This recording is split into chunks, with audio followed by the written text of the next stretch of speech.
So, Hunt Showdown just came up with its biggest update yet.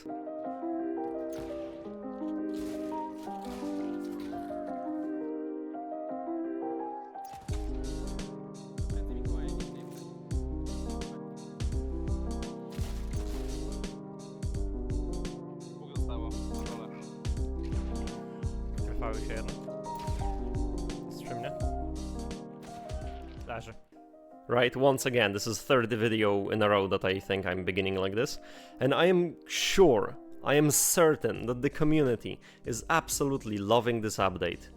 You guys are all playing the game, right?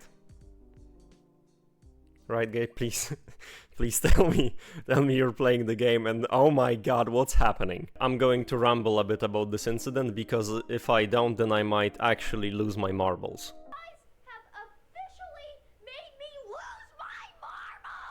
But first, I would like to go back a bit. Go back to a time, a dark time I should say, before Hunt Showdown.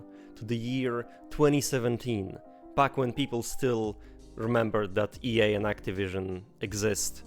Back to the release of a little game called Destiny 2.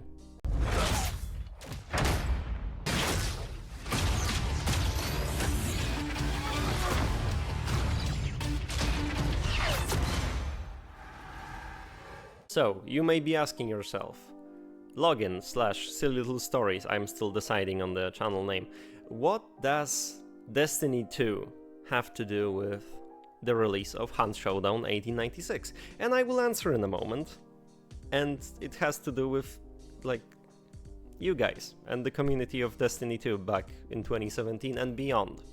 The communities of Hunt Showdown and Destiny 2 are basically two sides of the same coin. Two communities, both destructive in their own ways, one with leniency, the other one with rage. Like different types of bad parenting, where one type sets no boundaries and creates a nasty brat, and the other treats their kid like a prisoner and turns them into a closed-off outcast who will never speak to them beyond the age of 18. So please, sit back, relax. Hopefully don't type that angry, furious comment too fast, or maybe do, because I kinda need the engagement right now.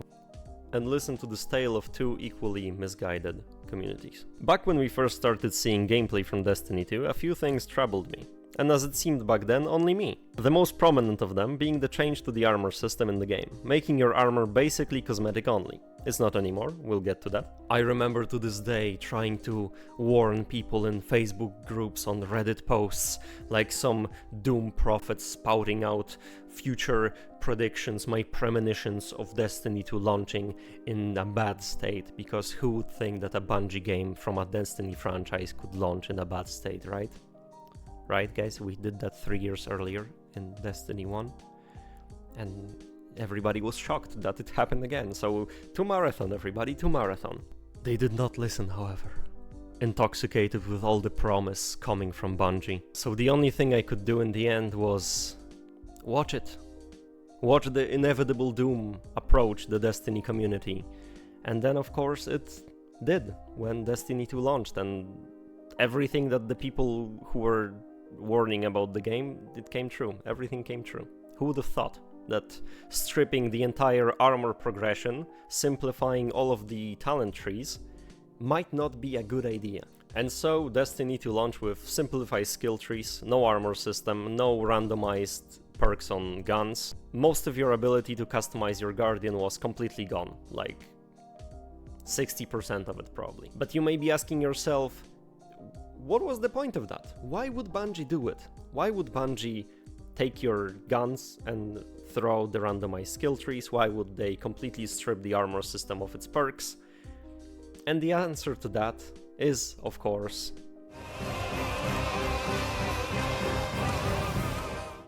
because you see, if you remove any and all advantage that an armor system can give to a player, then there is no pay to win in selling you armor, is there? And so yeah, armor progression was removed to sell you fucking microtransactions. Who would have thought that that would happen? Me, I thought that, and a lot of other people did, but you didn't listen, Jesus Christ, for the love of God. One thing became clear, however. The broader Destiny community was completely blind when it came to spotting red flags. So the only thing that Bungie had to do was insert bullshit in smaller chunks, so that its smell would not reach everyone in the Destiny community, only the few that would be very skeptical of the development process. And they did. Expansions, seasons, dungeon keys, battle passes, Eververse, it was all in the game. Every single imaginable fucking microtransaction scam possible has entered Destiny, added one by one, piece by piece, expansion by expansion, season by season. And everyone who stuck with the game allowed it to happen. Every Guardian who paid for a dungeon key when they got separated from the season shares some of the guilt. Every Guardian who bought the first season of Beyond Light when they separated Season 1 from the expansion cost itself shares some of the blame. Complacency leads to bullshit stacking up. Bullshit stacking up leads to a feeling of being overwhelmed and hopeless. And that feeling in turn leads to defeat and giving up. And so Destiny was defeated not only by greed, but also by the complacency of its community. So now to the next side of the coin, everybody. Okay, so now, let me get this straight. You got the biggest update the game has ever received for free. Some would release it separately and make the monetization wars. Overwatch 2. This update includes a new map that is one of the best multiplayer maps I've ever seen in any game ever, probably. A new boss, a new weapon and weapon variants, new and improved systems like bullet drop, necro nerf, a new storyline to follow, improved graphics, incredible balancing changes that make the game more fun than it ever was, a new event with one of the least predatory battle passes I've ever seen, actually giving you the option of do challenges from past events, and also you get 600 blood bonds for completing the battle pass itself, and another 400 if you do all of the challenges that you are not really time pressured to do. So you can just buy the next battle pass by completing this battle pass and its challenges. It actually makes the monetization more player friendly.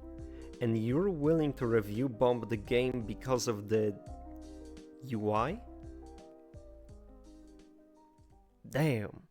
Like, I agree, the UI is very bad and it does need a lot of fixes and debugging, but really? Review bombing?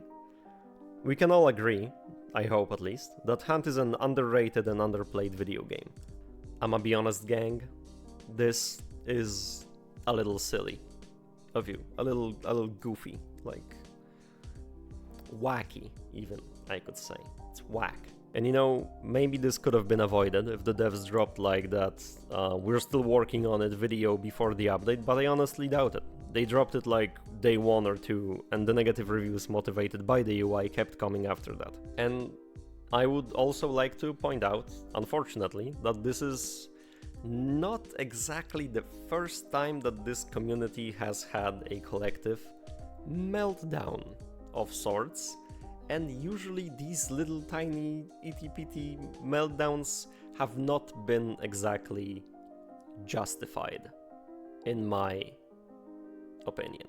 Addition of special ammo, the Beetle, and the ammo economy rework were all supposed to kill the game, and yet somehow Hunt has grown every year since its release, becoming a better game with almost every single update. A bad approach to criticism has killed games in the past, Destiny 2 being the best example. And you know what? To give some credit to both sides, both the developers and the players, I think that we both really have to figure out how this live service thing is supposed to work.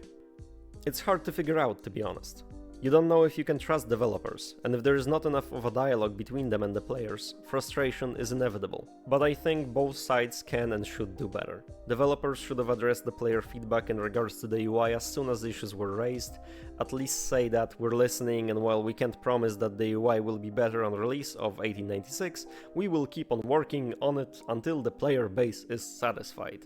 Or some statement like that, you know, it might have helped. And if it would not, then at least the devs could say that they tried and it just didn't work. On the other hand, the community should realize how important this moment was for Hunt. Waited for a week, tried their best to enjoy all the free content they got, and then started to pester the developers about the UI being dogshit.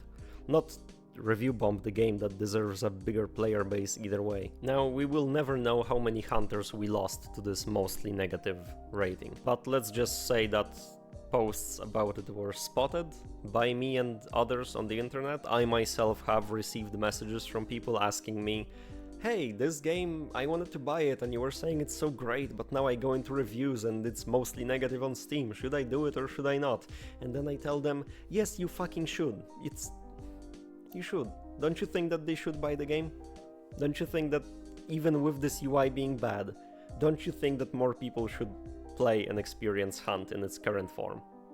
Be honest. To yourself, to me, to your mom, to whoever you want to share this video with. As I said before, I believe that both as players and developers we have not yet fully realized how this live service thing should work. So this video is mostly based on my vision of cooperation for the future. Developers want their games to succeed, and players want the best games possible. I believe that the road to a perfect coexistence exists, and it can be found in a balanced cooperation between the two groups. I believe that as players we should give balanced feedback to the developers. Support them when they do well, and give our honest, clear feedback when we think that they mess up or are about to mess up. And then, in the rare occurrences, like Hunt Showdown 1896, when it seems like they do both, we should show some restraint, maybe a little bit of patience and understanding, take the good with the bad, not just the bad, not just focus on everything that's negative and completely shun and ignore everything that's positive about the update. Right? I think that's a reasonable point to arrive at as a community. And I think that if we do, Hunt will be all better for it, and both groups will be able to enjoy things that they do, developers making the game and us playing it. Developers making the game and we playing it. I'm not sure which form is correct. This is a very confusing sentence, and I don't know how I wrote it, and I don't think I wrote it correctly. So, thank you for coming to my TED Talk. Next one is coming next week. Bye bye. Koniec. Mamy to.